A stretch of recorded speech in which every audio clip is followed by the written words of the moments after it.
Minicamp is officially over.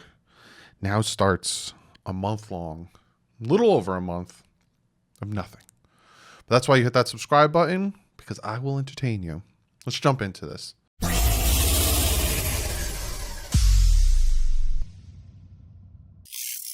What is up, Finn fans? Minicamp's over. I'm going to do a quick little recap of what happened during minicamp, what happened yesterday, because yesterday technically was still, they do a 3-day mandatory minicamp, but only 2 days were actually like stuff. So that's what we'll talk about. I'll break down, if you can tell, we're at linebackers, then we got corners, we got safeties, and then we are done with the camp battle videos. And I have Rich here from Patch Vibes. That's comment of the day. Get to know who the heck Patch Vibes is. If you haven't gone out and got yourself some cool stuff and use that promo code DDW, you get yourself 20% off. So first, I need to really quickly shout out a new member, Marcus84 Franks. Thank you so much for joining the membership. And also, don't forget Backroom Collections. They have a ton of great art. I just got my Ricky where he's stiff arming. I don't think it's Darrell Revis, but he's stiff arming number 24, I think it is, of the Jets. I got that. I'm giving my dad the Jason Taylor one that's down here for Father's Day on Sunday. So go hit them up on Facebook or on Twitter. Use the promo code DDW. You get yourself 10% off some fantastic art. Doesn't just have to be Dolphin stuff. So let's recap real quick. And I actually have some footage of Tua throwing that deep bomb to Grant. I have footage of Brissett throwing to Hunter Long. And I have another one of Tua throwing to Parker. So I'll pop them up while I'm talking about the minicamp, right? So we had day 1 of minicamp, 5 interception day, horrible day by the offense, just is what it is. Second day of minicamp, very fantastic day by Tua, is what it is. It is just practice. I find it funny that people, want to talk about one and then the other, and depending on which side of the Tua spectrum you're on. To me, practice is where you get all the stuff out. Practice is where you try stuff that you normally wouldn't in a game, because you know for a fact, hey, if I throw an interception here, I'm going to lose, versus, hey, let me force this in, see if I can do it. No, okay, I need to wait for him to be open a little bit more, or that window I had and I waited too late, get it in there. Let me try it again. Oh, I was still a little too late. Let's try this again. I'm going to have him do this. That's where you try this stuff. So him throwing 5 interceptions the first day, it meant nothing to me for that exact reason, where him doing that helps him understand there's the pocket. The defender is on him this much. That's not the window to throw it here. I'm learning. Then the next day he was throwing bombs. So it seems like he learned pretty quickly. Then, a lot of great things from Noah Benogany. Unfortunately, Xavier Howard's not there. That will be the whole. I'll keep you guys updated with the next month in a couple weeks, because the 27th of July is when they come back, and today is the 18th. So it's like a month and 5-7 days. I don't know. I'll keep you updated on that, but I'm hearing really good things about Waddle, Williams, Albert Wilson, Alan Hearns, Robert Foster. I'm hearing good things. Defensive side, hearing good things from the secondary. You don't hear much about the front 4, front 5, and you won't until the pads come on. Even when they go into training camp, you're not going to really know what you have in the running back situation, linebackers, defensive line, offensive line, until the pads come on. Until then, it's just a lot of flag football, essentially. It's a lot of let's get the understanding, and again, learn where the windows are and learn where the windows aren't. So overall, it was minicamp. Fantastic. They had to bounce back. Fantastic. The offense did much better the second day. But yeah, that's all I got to say. And then on Thursday, they went and saw the new facility. I'll pop up a video of the tour of the facility. If I didn't already, I might have done it already. And Stephen Ross went down the slide. And that's minicamp. Now we have to wait till July 27th until training camp. But like I said, I'll keep you guys entertained. Hit that subscribe button. I got a lot of videos planned. So jumping into linebackers. We're going to be talking about linebackers here. And with this 3-4 system, a lot of these linebackers also technically probably are going to be pass rushers, edge. But they just lump them all together as linebackers. So I'll pump it up. On this side, I think I normally pop it up, the list of names, and we'll go through them, starting with Jerome Baker. Just got his contract extension. Last year, he had 7 sacks, 112 tackles, 7 tackles for a loss, 11 QB hits. He probably would be better suited pass rushing and being on the outside. I don't know if he's how much middle linebacker play he's going to get, but again, that's the whole point of this defense is very fluid. But he stepped up last year, and let's see if this contract doesn't get to his head. Again, I don't know what the contract details are. I've been checking every day. I don't know when he's getting paid what, how much, when, and when. I know nothing. But Jerome Baker with the contract extension. Then we have Vince Beagle. He's injured last year, but in 2019, he had 2.5 sacks, 59 tackles, 7 tackles for a loss, and 13 QB hits. He was acquired in a trade where we sent Kiko Alonso to the Saints, and he came here to Miami. Actually, in 2019, or 2020, I was able to sit down and have a conversation with him on the channel. Very, very awesome guy. If you just go in through, the channel and you go to the, the magnifying glass, search for Vince Beagle. Very cool guy, and I'm very thankful he took the time after their virtual meetings to sit down and talk with me. Then we have Sam McGuavin, a guy that I was very, very infatuated with, and I really liked his play. Came from the Canadian Football League to us in 2019. Didn't do much last year. Didn't really get on the field much last year. He's a name you might want to look out for, not in the good way. Then we have Kylan Johnson, who's an undrafted free agent last year. Benardrick McKinney, who we traded Shaq Lawson and just swapped late round picks this year to get him from the Houston Texans. I'm expecting good things from him playing the middle linebacker role. We have Calvin Munson, who we took off the practice squad in 2019. 2019 was a year where we were just poaching practice squads. And we won 5 games off of doing that, which is amazing to me. Jalen Phillips, who is edge rusher / defensive end in the draft. But for us, he's listed as a linebacker, hence him being able to wear his number 15 that he wore at Miami. 18th overall pick. Expect big things from him. Love the physicality, the size of him. If you go back and watch my pre-draft breakdown of the top prospects, I had him low because of the head injury, because of the forcing to retire and the concussion and all that stuff. But I even said in that video, if none of that stuff happens, he's my number 1. So I'm hoping he stays healthy. If he doesn't, I'm going to cry. Then we have Duke Riley, who we signed free agency. He was with the Eagles. Nothing special there. Landon Roberts, we signed him in 2020 from the Patriots in the offseason free agency. He had some big hits against the Oakland Raiders and the Rams. Go check out those highlights where he just blew up the running play in the backfield. Brendan Scarlett, free agent signing this past year. I think Brendan Scarlett was from the Eagles, if my brain is working correctly. And then we have Andrew Van Ginkel, 5th round pick in 2019. Started coming to his all. He had the injury, so he didn't play in 2019, but got his chance last year, and he started showing some things with that, scoop and score. So I'm very interested in that. Now, looking at this linebacker core, again, in a 3-4 system, you want to have a bunch of linebackers. So looking at the ones that are probably going to have to compete to, the starters are going to be Jerome Baker, Vince Beagle, Benardrick McKinney, Landon Roberts, Andrew Van Ginkel, Jalen Phillips. Those are the starters. Depending on if you're middle or outside, I don't care. Those are your starters, right? So we got what? 1, 2, 3, 4, 5, 6. 6 linebackers that I named that are starters. Again, Baker, Beagle, McKinney, Phillips, Roberts, Ginkel. 6 starters that are is that it? Again, I like Sam McGuavin, but he seems to be the odd man out. He kind of disappeared last year, and I don't know if the Dolphins are going to really keep him on. Killian Johnson, undrafted free agent 2020. We'll see. Calvin Munson, again, picked up the practice squad. We'll see. Duke Riley and Brendan Scarlett, free agent signings. They probably are going to make the team, but they didn't sign big contracts. It was like $1 million, 1-year contract. So for me, it's a tryout.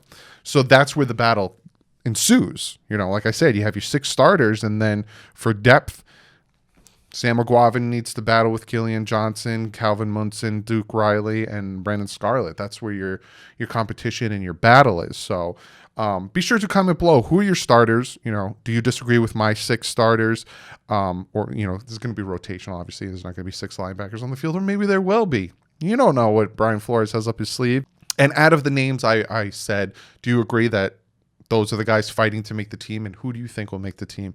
Be sure to comment below. Of the day, I sat down with Rich from patchvibes.com. We sat down, got a good understanding of how Patch Vibes started. We talked Dolphins, and I'm going to cut to that, and that's comment of the day. If you could tell behind my buddy Rich here, he is Patch Vibes. The people that I constantly talk about in my video. How you doing, bud? What's up, Doug? Good to be here, buddy. I thought, why not get you on? And we could talk some Dolphins and people can understand more about patchvibes.com. How did you start patchvibes.com? It's a funny story. Like right around the pandemic, my oldest, my son, had started a job and he was bussing tables, and he's highly asthmatic. And my wife was like, you can't be working there with all those people, and so he got out really early, and he's really into sneakers.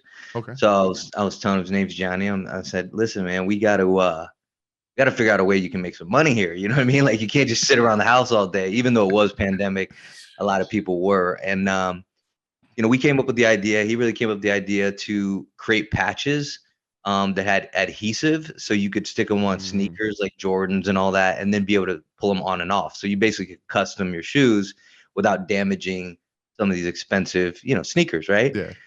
So I was like, yeah, man, that sounds like a great idea. We knew a guy that worked for a pretty big patch company, so we could probably get him produced. And but I said, look, we decided let's select 10 products, right? And that we thought kids were gonna like, and we're gonna roll with it.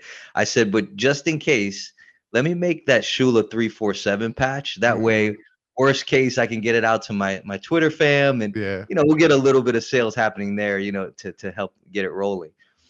Long story short, the Shula patch took off, and that was really the beginning. And we decided to shift the market to Dolphin fans. There we go. Talking about right here. There we go. That's what it is. That's great. That's how it that's happened. such a good idea. That the whole having that adhesive back, because usually with these patches you got to sew them on.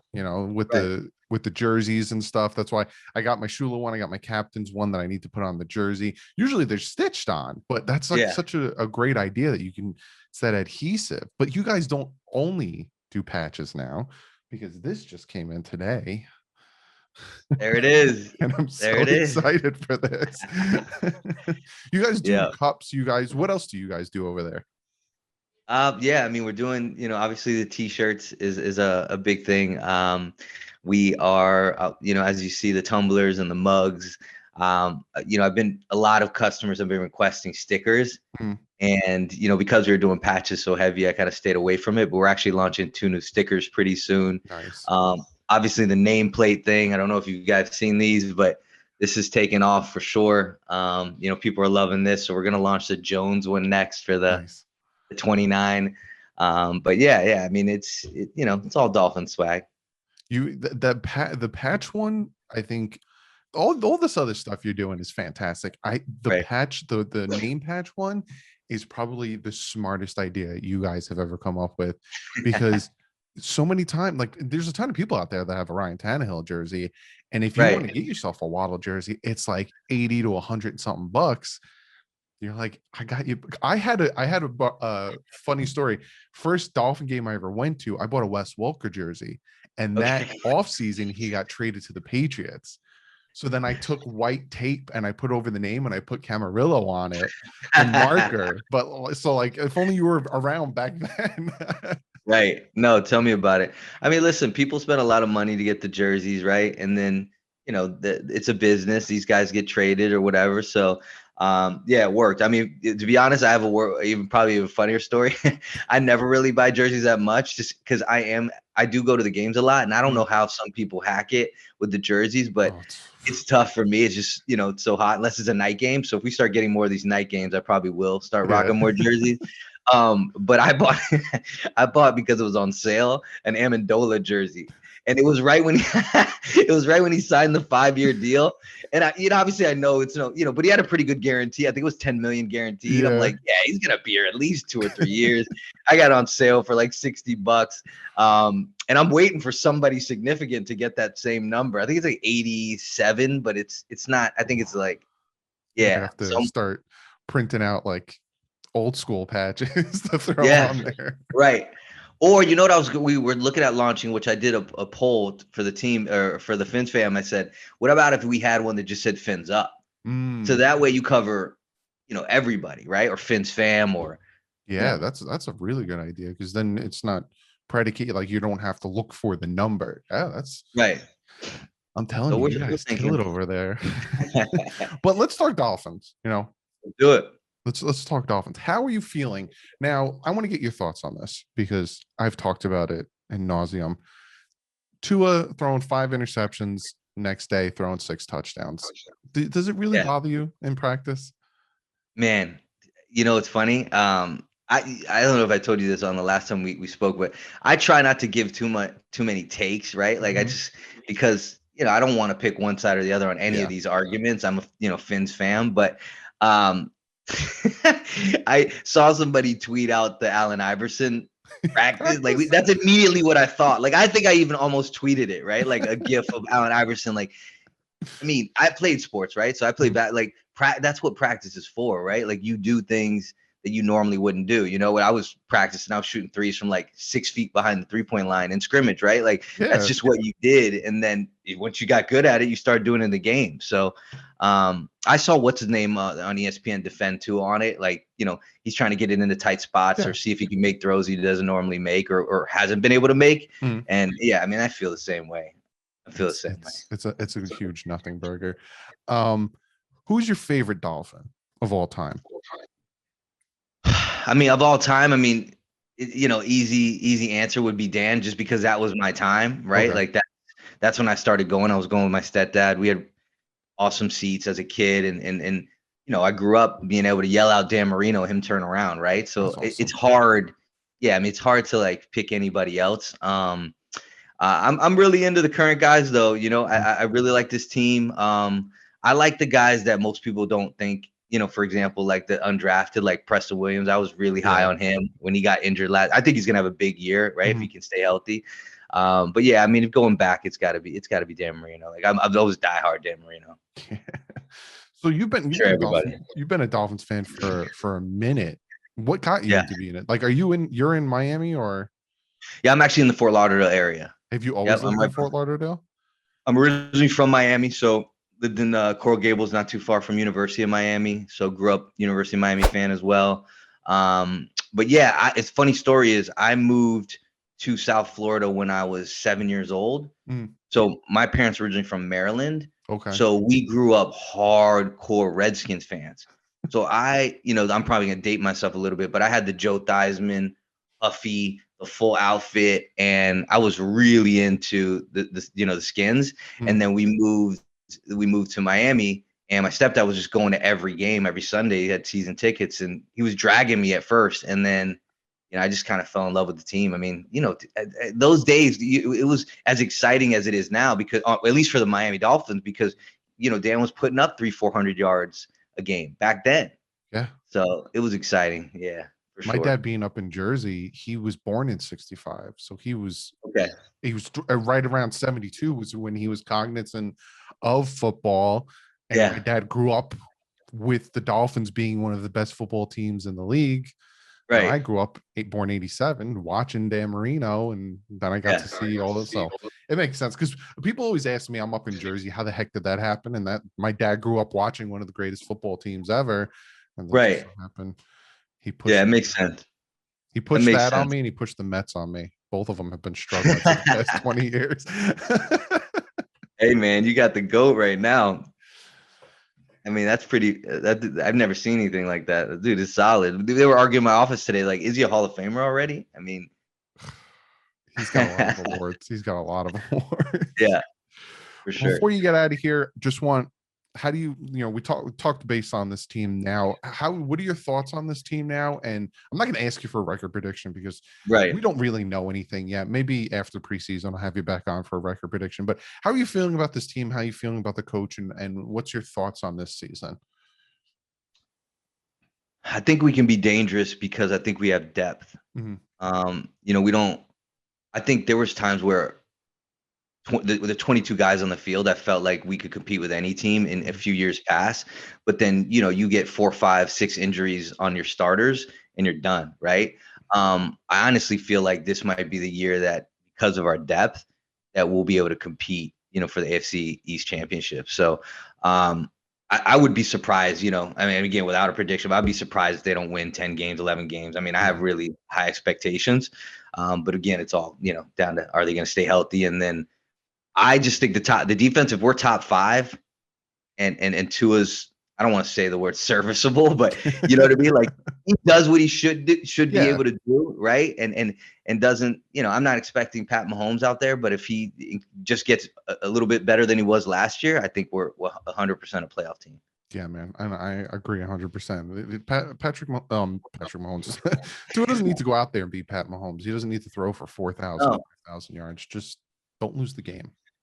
right. Exactly. Which I think, he can, I think he's shown that, right? Yeah. Like, he's shown the ability to be conservative to some extent with the ball. And I think that's, I mean, I'm high on him, right? Like, there's no question. But it's so funny. Like, I don't know how some guys, like, that's your guy, right? Like, if that's your quarterback, you know what I mean? You ride with him until he shows that he shouldn't be starting, right? I've read So, some comments of people who, like, I'm like, why do you hate the kid? I don't hate right. him, but and then they list the reasons why they don't like him, and I'm like, are you a Dolphins fan?